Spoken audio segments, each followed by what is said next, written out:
आज महाराष्ट्रभर मुंबई सहित राज्याच्या आणि केंद्राच्या सरकारच्या विरोधात चिखलफेक आंदोलन काँग्रेसच्या वतीने सुरू आहे। भाजपचं परवाच्या दिवशीचं जे चिखलफेक आंदोलन होतं ते नाना पटोलेला पर्यायाने काँग्रेसला बदनाम करणारं होतं। आपल्याला सोशल मीडियावर भाजपच्या अनेक नेत्यांचे पाय धुतानी या काळामध्ये फोटो पण व्हायरल झालेले। मी त्या नेत्यांचे नाव घ्यायचं मला काही कारण नाही। मी वारीच्या कार्यक्रमात होतो।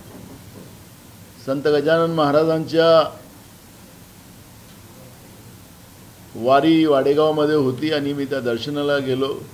ते व्हिडिओ पण दाखवला जात होता की माझे पाय चिखलाने भरत होते। मी वारीला जात असताना दर्शनाला जात असताना आपण पाहिलात मी लोकांबरोबर पैदल गेलो। पोलिसांनी सांगितलं की तुम्ही गाडीने जा। मी सांगितलं की लोक चाललेत, मी पण लोकांच्या बरोबर पैदल जाईल।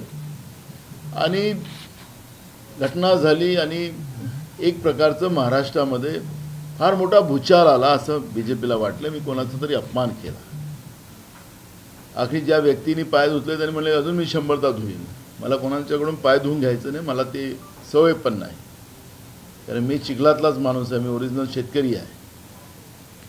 आणि शेतकऱ्याचा अपमान भाजप हे जाणून बुजून करताना आपण नेहमी पाहिलेला आहे। शेतकरी हा भाजपसाठी नेहमी टार्गेट राहिलेला आहे। MSP आता प्रधानमंत्र्यांनी परवा जाहीर केली। एकीकडे महागाई जी वाढलेली आहे, डिझेल असेल, खतं असेल, औषधं असेल, बियाणं असेल, त्या हिशोबाने MSP कुठं 50 रुपये, कुठं 100 रुपये, कुठं 10 रुपये, कुठं 5 रुपये। माझा सवाल आहे नरेंद्र मोदीजींना की तुम्ही जे MSP वाढवली, ज्या महागाईप्रमाणे शेतकऱ्यांना 1 रुपया शेतकऱ्यांनी खर्च केला तर त्याला 1 रुपया वाचेल काय, याचं उत्तर नरेंद्र मोदीजींनी आणि भाजपने दिला पाहिजे। 1 रुपया शेतकऱ्यांनी खर्च केला तर त्याला 4 पण मिळतील की नाही मिळतील असा संशय आता आहे। मी सातत्याने आम्ही सांगतो, आरोप असं तुम्ही सातत्याने दाखवता, आम्ही आरोप नाही करत, ही वस्तुस्थिती आहे की शेतकरी विरोधी भाजप आहे। महाराष्ट्रामध्ये दुष्काळ परिस्थिती असताना दुष्काळ सदृश परिस्थिती दाखवली आणि सदृश परिस्थितीमध्ये शेतकऱ्यांना आत्महत्या करायला लावलं, शेतकऱ्यांना मदत केली गेली नाही। पिकाचं पूर्ण नायनाट झाला। मराठवाड्यामध्ये बागाच्या बागा उद्ध्वस्त झाल्यात। सरकार विदेशात आणि इथं लोकांना पिण्याचं पाणी नाही आणि बागा उद्ध्वस्त होताना आपण पाहिले आहे।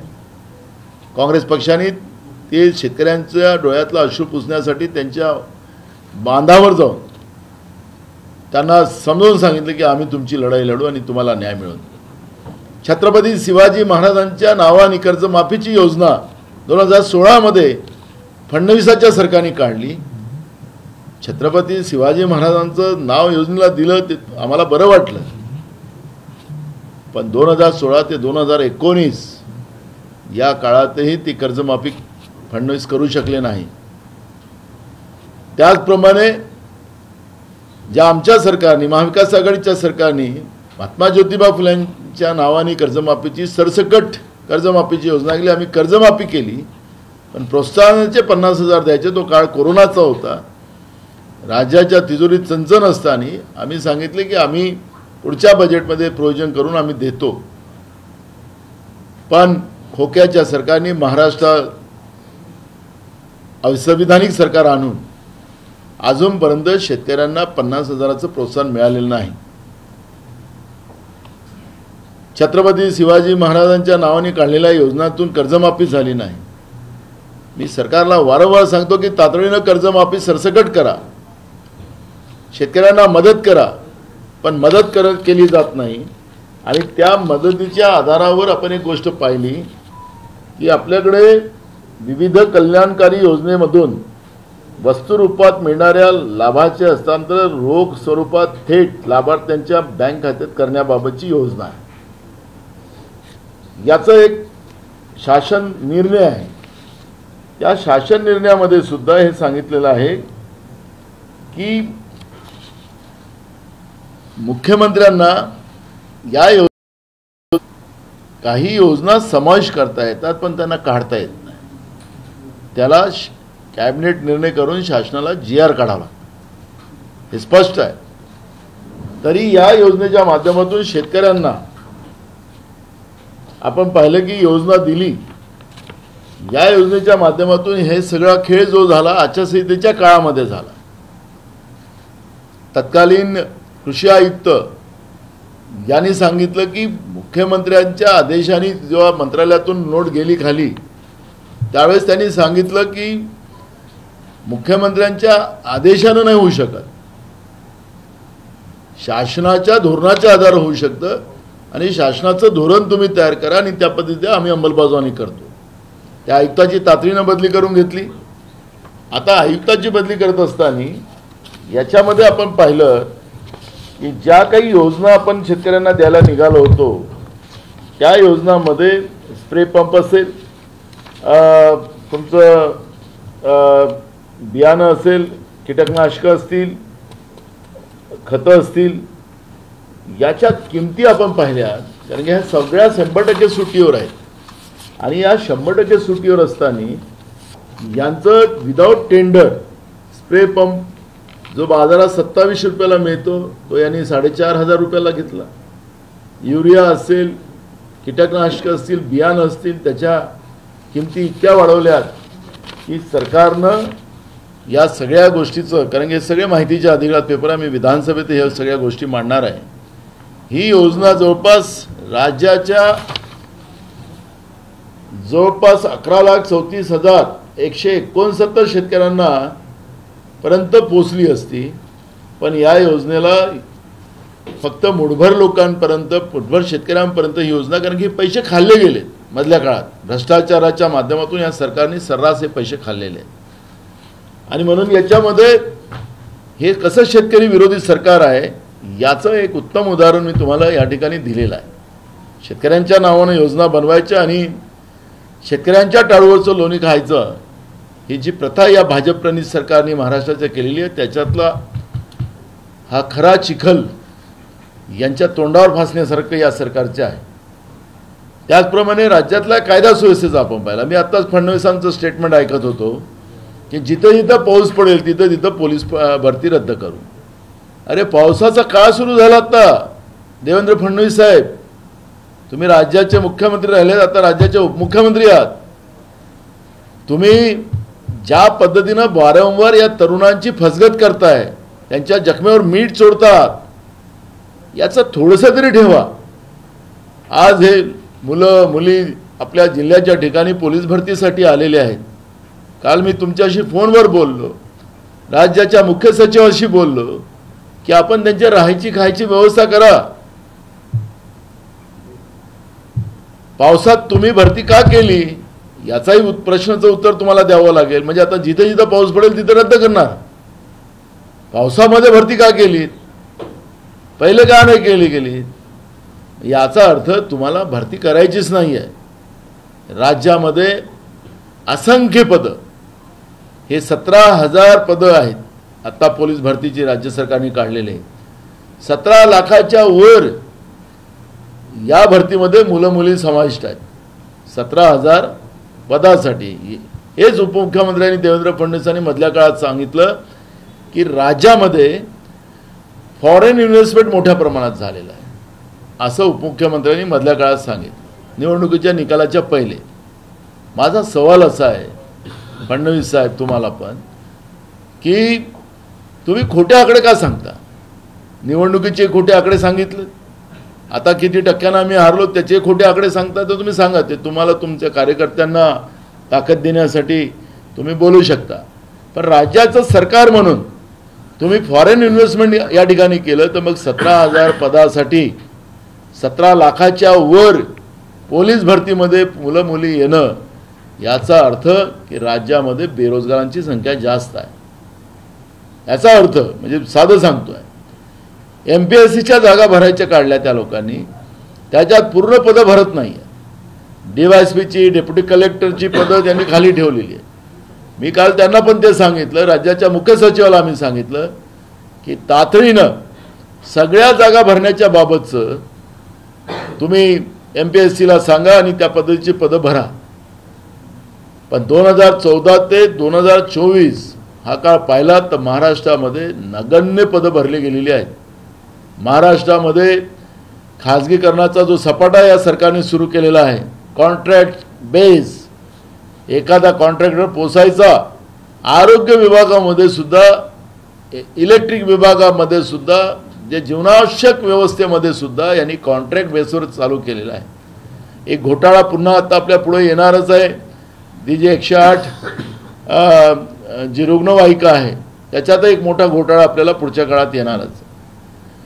आपल्याला पाहिलं असेल की हे समृद्धी मार्ग, या समृद्धी मार्गावर मोठ्या प्रमाणात ॲक्सिडेंट झाले. त्याला ॲक्सिडेंट होऊ नये म्हणून काही उपाययोजना अधिकारी करतात.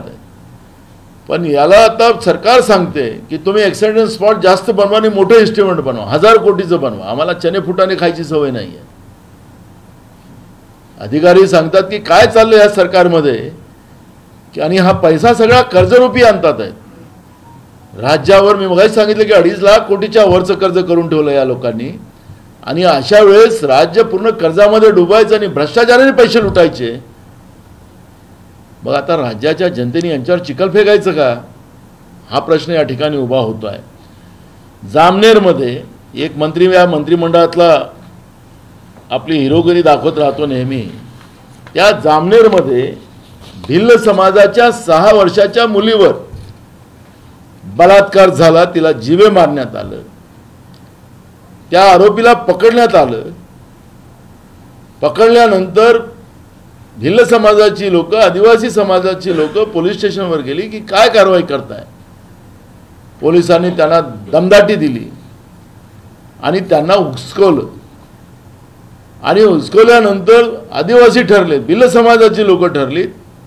आता गोटमार झाली असं त्या ठिकाणी, आणि पोलीस आणि ते घायल झालेत. नेमकं कोणी पाप केलं, आता बिचाऱ्या भिल्ल समाजावर कारवाई होणार. पोलिसावर हल्ला केला याच्यावर त्या आदिवासी लोकांवर कारवाई होणार. पण 6 वर्षाच्या मुलीवर बलात्कार झाला आणि अनेक दिवसानंतर आरोपी सापडत आहेत, तातडीनं पकडला गेला नाही. आणि स्वाभाविक आहे लोकांमध्ये तो राग येणं. पण तो ठाणेदार, तिथला जो ठाणेदार आहे शिंदे नावाचा, तो ठाणेदार सांगतो की मला मंत्र्याचा आशीर्वाद आहे, मी मंत्र्याचा शिपाई आहे. आता सरकारी कर्मचारी हे मंत्र्याचे शिपाई असतील तर पगार तर जनतेच्या घामाच्या पैशाचा घेतात. राज्यामध्ये प्रशासकीय व्यवस्था, कलेक्टर असेल, SP असेल, पैसे घेऊन त्यांचं पोस्टिंग केलं जात आणि कार्यकर्त्यांचं काम ऐकलं गेलं नाही, तिथल्या नेत्यांचं काम ऐकलं नाही तर तातडीने त्याची बदली केली जाते. आता पैसे पण काही छोटे नसतात, करोडो रुपये असतात. करोड रुपयाची बोली कलेक्टर आणि SP पदासाठी लागते. हे महाराष्ट्र कुठल्या कुठल्या दिशेला नेऊन ठेवलेलं आहे. तुम्ही आमच्यावर काय चिखल फेकतात, तुमच्यावर आता चिखल फेकतील राज्याची जनता. तुम्ही ज्या पद्धतीनं या महाराष्ट्राला अधोगतीला नेलं, त्यामुळे तुम्हाला आता कोणी सोडणार नाही. आज तुम्हाला मुद्दामून सांगतो की पेपर फुटीचे प्रकरण, जे आज नीटमध्ये आमचे नेते राहुल गांधीजींनी काल पण याच्यावरची पत्रकार परिषद घेतली. त्यांनी तर चांगलं उदाहरण दिलं की विदेशातलं कुठलं युद्ध असेल, रशियातलं असेल, गाजा भागातलं असेल, तर आमचे प्रधानमंत्री ते युद्ध थांबवतात. मग देशामध्ये नीटच्या माध्यमातून मोठ्या प्रमाणात पेपरफुटी होतात. महाराष्ट्रामध्ये प्रत्येक परीक्षेमध्ये पेपरफुटी होते. तर मग हे पेपरफुटी का थांबवत नाही, असा सवाल काल राहुल गांधीजींनी नरेंद्र मोदीला केला. म्हणजे जे आपल्या हातात नाही ते आम्ही केलं, पण तुम्ही सत्तेत आहात. या पेपरफुटीमुळे किती मुलांचं आयुष्य बर्बाद तुम्ही केलं त्याचा कधी हिशोब लावला. या नीटच्या परीक्षेमध्ये पोटाचा आट मारून आपले आईवडील आपल्या मुलांना डॉक्टर बनवायचं स्वप्न बघतात, मुलीसाठी स्वप्न बघतात, आणि ऐन वेळेवर बिहार, गुजरात, भाजप शासित राज्यामधून पेपर फुटत असतील तर याचं कनेक्शन डायरेक्ट भाजपसोबत आहे. महाराष्ट्रामध्ये आम्हाला एक लिंक लागलेली आहे. मी थोड्या दिवसातच त्याचं ऑपरेशन आम्ही करू आणि तुम्हाला महाराष्ट्रातही या नीटच्या पेपरचं सूत्रधार पेपर फुटीचा तुम्हाला आम्ही शोधून दाखवू. म्हणजे भाजप प्रणित राज्यामध्ये या नीटच्या पेपरचं फुटी आम्ही तर सांगितलं की नीटची परीक्षेची गरजच नाही.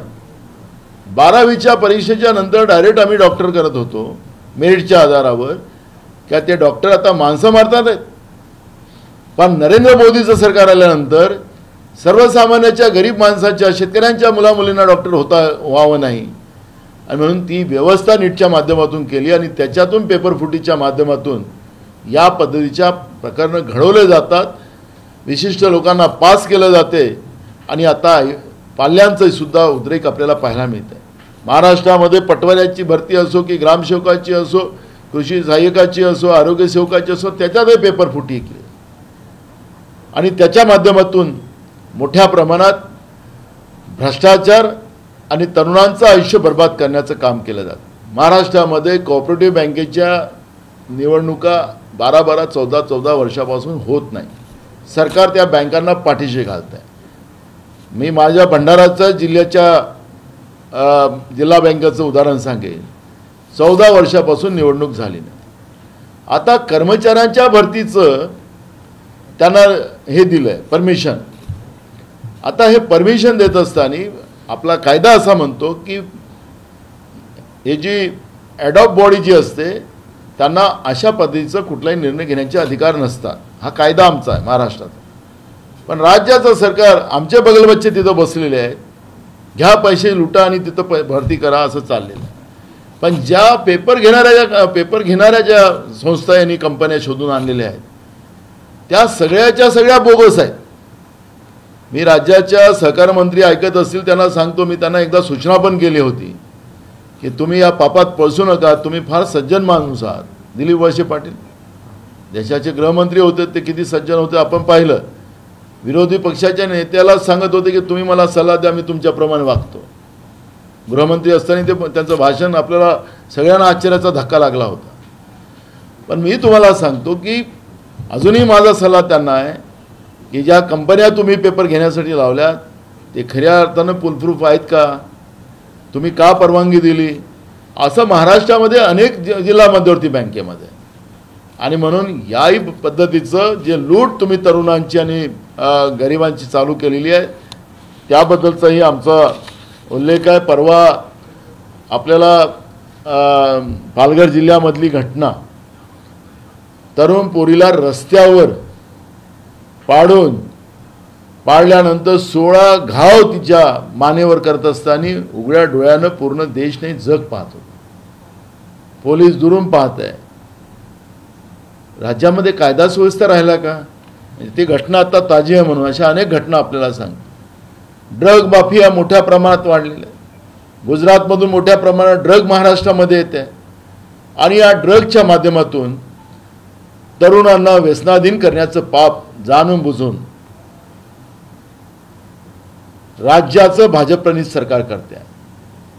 आज शाळेमध्ये शिकणाऱ्या मुलांना ड्रग मिळत आहे, कॉलेजमध्ये ड्रग मिळत आहे. मग पोलीस झोपलेला आहे की सरकार झोपलेलं आहे. याचं उत्तर सरकारला द्यावं लागेल. आम्ही जवळपास 15 मुद्दे घेऊन आम्ही प्रत्येक जिल्ह्यामध्ये आणि काही स्थानिक मुद्दे घेऊन आम्ही सगळ्या जिल्ह्यामध्ये तालुक्यामध्ये काँग्रेसचं चिखलफेक, आमचं चिखलफेक जनतेच्या हक्काचं आहे, जनतेच्या अधिकाराचं आहे. जे सरकार नाना पटोलेवरच नाही तर महाराष्ट्राच्या जनतेवर ज्या पद्धतीनं चिखलात दाबण्याचा प्रयत्न महाराष्ट्राच्या जनतेला हे भाजपप्रणित महाराष्ट्राचं सरकार करते आहे, त्या सरकारच्या विरोधात आज काँग्रेस पक्ष रस्त्यावर उतरलेला आहे. संपूर्ण महाराष्ट्रामध्ये आपण हे चित्र पाहतो. भ्रष्टाचाराचं एक प्रमाण मी आता तुम्हाला थोड्याच वेळ दाखवणार आहे. माझ्याबरोबर तुम्ही चला. अटल बिहारी वाजपेयी साहेब हे या देशाचे एक चांगले प्रधानमंत्री म्हणून त्यांचं लौकिक आहे. आजही त्यांना त्या दर्जेनं आम्ही काँग्रेसवाले असून सुद्धा तरी अटल बिहारी वाजपेयी साहेबांना मानणारे आहोत.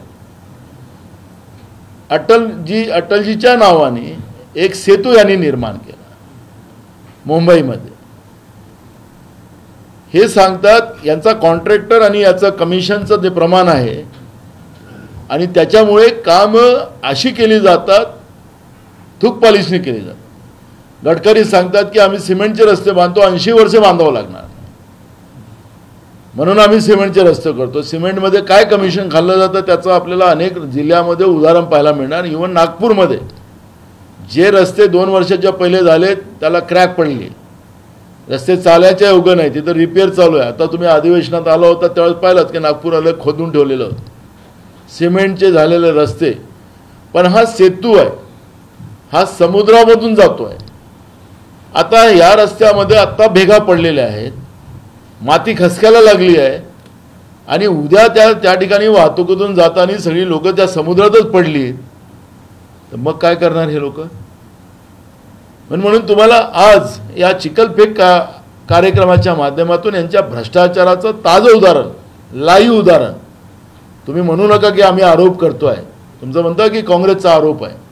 आम्ही तुम्हाला लाईव्ह आता भ्रष्टाचार दाखवायला नेतो आहे की हे कसे वागतात आहेत, कसं राज्याची तिजोरी लुटतात आहेत, जनतेला कसं लुटतात आहेत, जनतेला कसं कर्जामध्ये डुबवतात आहेत. मी मागच्या काळात हॅमचं जे कर्ज जवळपास 68,000 कोटीचं कर्ज या लोकांनी घेतलं आणि यांच्या बगल बच्च्याला अभाव टेंडर दिले. सगळे रस्ते सिमेंटचे होणार आहेत.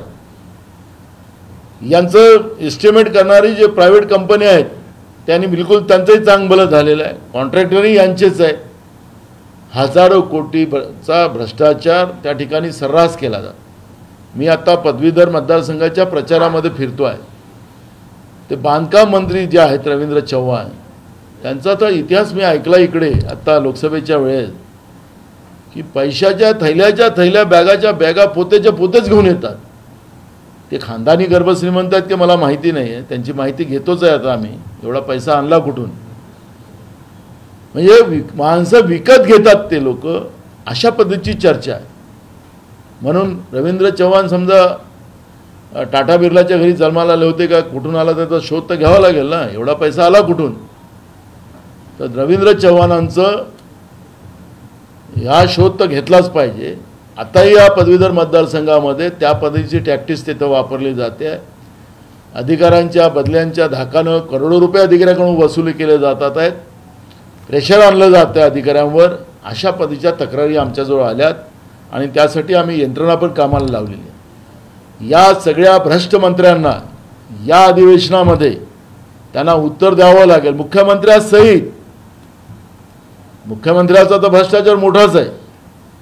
मुख्यमंत्र्यासहित अनेक मंत्री, मग कृषी मंत्री असतील, बांधकाम मंत्री असतील, आरोग्य मंत्री असतील, आदिवासी मंत्री असतील, सामाजिक न्याय मंत्री असतील, कामगार न्याय मंत्री असतील, अशा अनेक मंत्र्यांचा पाडा. आता कोणते मंत्री कुठे आहेत ते कळतच नाही झालं अधिवेशनामध्ये. गेल्या 2 वर्षामध्ये या सरकारनं साधा मंत्रिमंडळाचा विस्तार केला नाही. हे सांगायला तर असं वाटतं की काय लोकशाही चालली की नाही महाराष्ट्रामध्ये. सातत्यानं शाहू फुले आंबेडकरांच्या महाराष्ट्राचा अपमान करण्याचं काम, त्यांच्या विचाराला मट्टीपलीत करण्याचं काम, त्याच्यावर चिखल फेकण्याचं काम या भाजप-प्रणीत सरकारने केलेलं आहे. ही वस्तुस्थिती या ठिकाणी आहे. मी खूप सारे विषय आहेत, मी या विषयावर आत्ता जाणार नाही, पण महाराष्ट्रामध्ये सगळीकडे मोठ्या जोरात या सरकारचे वाबाळे घेऊन यांनी ज्या पद्धतीनं या राज्याच्या जनतेवर चिखल फेकलेलं आहे त्याचं उत्तर काँग्रेस जशाचं तसं देण्यासाठी रस्त्यावर पूर्ण महाराष्ट्रभर उतरलेली आहे. नीटच्या परीक्षेच्या बाबत सरकार उत्तर देतं की बिहारमध्ये, गुजरातमधून याचं लिंक झालेलं आहे, महाराष्ट्रातही याचं लिंक आहे. आणि दुसरं महत्त्वाचं की ज्या मुलांचं भविष्य खराब झालेलं आहे त्याचं काय. मान्य सुप्रीम कोर्ट वारंवार ताशेरे ओढत आहेत सरकारच्या याच्यावर. सरकार बॅकफूटवर येतो आणि पुन्हा आपले पाप करायला तयार होतं. आता अजिबात त्यांना हे करता येणार नाही, ही भूमिका आमची आहे. आणि म्हणून आमच्या नेते राहुल गांधीजी आणि मल्लिकार्जुन खरगे साहेबांनी नीटच्या बाबतचं सुद्धा आंदोलन पूर्ण देशभरामध्ये आज सुरू केलेलं आहे. आणि त्यामुळे संपूर्ण महाराष्ट्रात आणि देशामध्ये आंदोलनाचा आज काँग्रेस रस्त्यावर उतरलेली आहे.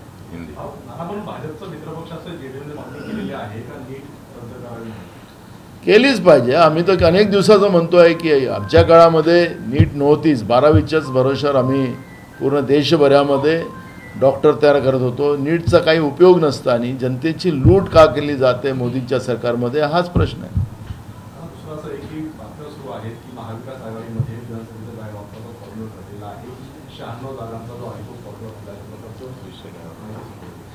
अजून वेळ आहे त्या गोष्टीला आणि कुठलीही याच्यावरती चर्चा नाही. काँग्रेस 200 पेक्षा जास्त जागा काँग्रेस पक्षाची मागणी आहे. खास करून विदर्भात जवळपास जे 62-63 जागा आहेत त्यामध्ये 55 पैकी जास्त काँग्रेस. अजून कुठलीही चर्चा नाही. कार्यकर्त्यांच्या भावना सगळ्या पक्षाच्या, आमच्या महाविकास आघाडीच्या सगळ्या पक्षाच्या भावना आहेत. पण आमचं सगळ्यांचा उद्देश एकच आहे की भाजप मुक्त महाराष्ट्र करायचं आणि त्यासाठी आम्ही बसून त्यावेळेचा निर्णय करू. विधान परिषदला थोडा वेळ आहे आपल्या आमदारामधला, तर ते 26-27ला आपल्याला क्लिअर होईल. अजून कुठली त्या पद्धतीची मीटिंग झालेली नाही. महाविकास आघाडी म्हणून आम्ही जेव्हा बसू त्यावेळेस, कारण 25ला काँग्रेस पक्षाची मीटिंग दिल्लीमध्ये आहे, त्या मीटिंगच्या नंतरच ह्या सगळ्या चर्चेला वेग येईल. सुजय विखेंनी काही मतदारसंघांमध्ये परत मतमोजणी करण्याची मागणी केली आहे. आतापर्यंत काँग्रेस आणि विरोधी पक्ष ईव्हीएम वरती बोलत होतं, आता भाजपच्या नेतृत्वावरती संशय व्यक्त करतात. आपल्याला मी माहितीसाठी सांगतो की देशामध्ये 8 उमेदवारांनी ईव्हीएम मशीनवर आक्षेप घेतलेला आहे. सुजयचं नाव यांनी घेतलं, सुजय विखेचं. त्यांनी 19 लाख रुपये निवडणूक अधिकाऱ्याकडे भरलेले आहेत. त्यांना ईव्हीएम मशीनमध्ये त्यांनी प्रश्न उपस्थित केलेला आहे. त्याच्यामध्ये 3 उमेदवार हे भाजपचे आहेत. म्हणजे 8 पैकी 3 उमेदवार भाजपचे आहेत देशभरातले, आणि महाराष्ट्रातलं सुजय विखे पाटील आहे. आता भाजपचेच उमेदवार ईव्हीएम मशीनवर आक्षेप घेते आहे, तर मोदीजी अजूनही काही बिघडलं नाही. तातडीनं बॅलेटवरचा निर्णय घ्या. निवडणूक आयोगाला सांगा की आता सगळ्या निवडणुका पुढच्या आम्ही बॅलेटवर घेऊ. अशा पद्धतीचं मोदीजी पुढे या, एवढंच आम्ही म्हणू शकतो. पण तुम्हाला तेच सांगितलं की भाजपच्या 3 उमेदवारांनी देशभरामध्ये महाराष्ट्राचा सुजय विखे पाटलासहित 3 लोकांनी आक्षेप घेतलेला आहे. 19 लाख रुपये भरलेले आहे. तुमच्या माहितीसाठी सांगतो.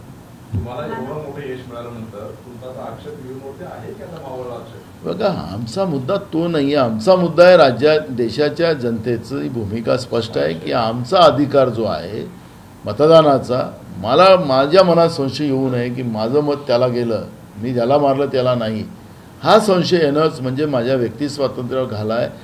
ही भूमिका देशभरातल्या जनतेची आहे. काँग्रेस पक्ष हा जनतेचा आवाज उचलणारा पक्ष आहे, जनतेला न्याय देणारा पक्ष आहे. त्यामुळे आमची भूमिका स्पष्ट आहे की जनतेच्या आवाजाप्रमाणे, जनतेच्या मागणीप्रमाणे केंद्रातल्या सरकारने आणि निवडणूक आयोगाने निर्णय घ्यावा, हीच भूमिका काँग्रेस पक्षाची आहे. आज ओबीसींचा एक शिष्टमंडळ मुख्यमंत्र्यांना उपमुख्यमंत्र्यांना भेटणार आहे. काल शरद पवारांना प्रश्न विचारला की तुम्ही हाकेंना भेटायला जाणार का? कारण जरांगेंचं आंदोलन सुरू झालं, शरद पवार लगेच गेले, उद्धव ठाकरे लगेच गेले. हाकेंचं आंदोलन सुरू आहे, शरद पवार तुम्ही भेटायला जाणार नाही असं म्हणाले. उद्धव ठाकरे अजून नाव काढत नाही. तर हाकेंमध्ये आणि जरांगेंमध्ये एवढा फरक का केला जातो? बघा, तो त्यांच्या पक्षाचा निर्णय, त्याच्याबद्दल मला कुठली प्रतिक्रिया द्यायचं काही कारण नाही.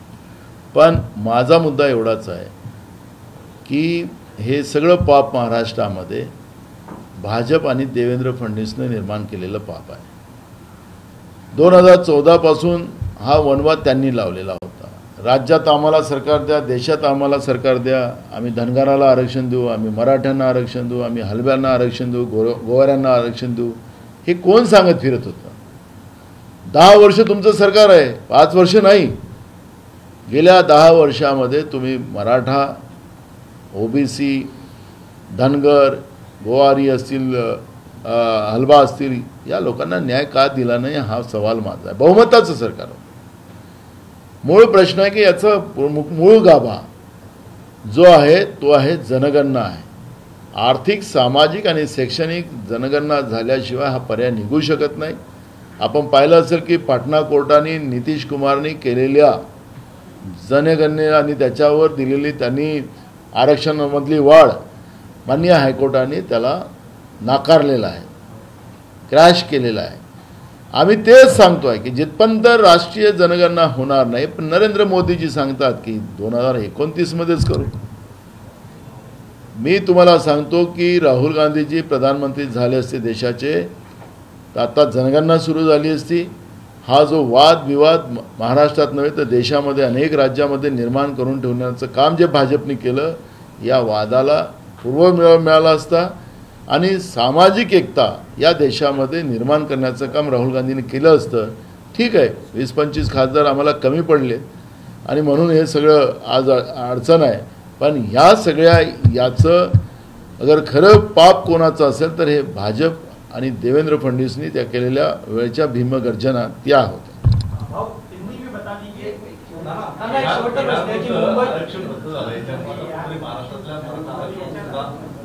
मी तुम्हाला आम्ही विधानसभेतही सांगितलेलं आहे की हे संविधानिक नाही. राज्य सरकारला आयोग या पद्धतीचा नेमण्याचे अधिकार नाही हे सुप्रीम कोर्टाने गायकवाड आयोगाच्या वेळेसच सांगितलेलं होतं.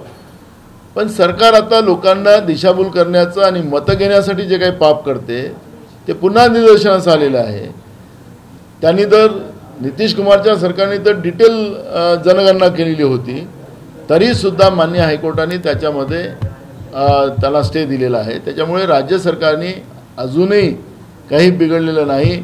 मोदींच्या मागं लागून मोदींना सांगा की आता तुम्ही सामाजिक आणि शैक्षणिक आर्थिक हे सर्वेक्षण करायला लावा, जनगणना करायला लावा, तिथूनच हा मार्ग निघेल. मुंबईसाठी 6,080 कोटीचे रस्ते कॉन्क्रिटीकरणाचं टेंडर काढण्यात आलं होतं. 32% रस्ते जे बनवण्यात आलेले आहेत. ते रस्त्यांची हालत कशी आहे आता तुम्हाला एक दाखवायला नेतो आम्ही, तेही रस्ते दाखवायला नेतो. मुंबईमधल्या रस्त्यांची काय हालत आहे, अजून पाऊस सुरूच व्हायला आहे. राज्यातले काही कंत्राटदार आहेत त्यांनी 27 तारखेला आंदोलनाचा इशारा दिला राज्यभरामध्ये, कारण त्यांची 20,000 कोटी थकीत आहेत आणि बऱ्याच कंत्राटदारांची परिस्थिती बेकार आहे असं त्यांचं म्हणणं आहे. कंत्राटी कामगारांचे बेहाल आहेत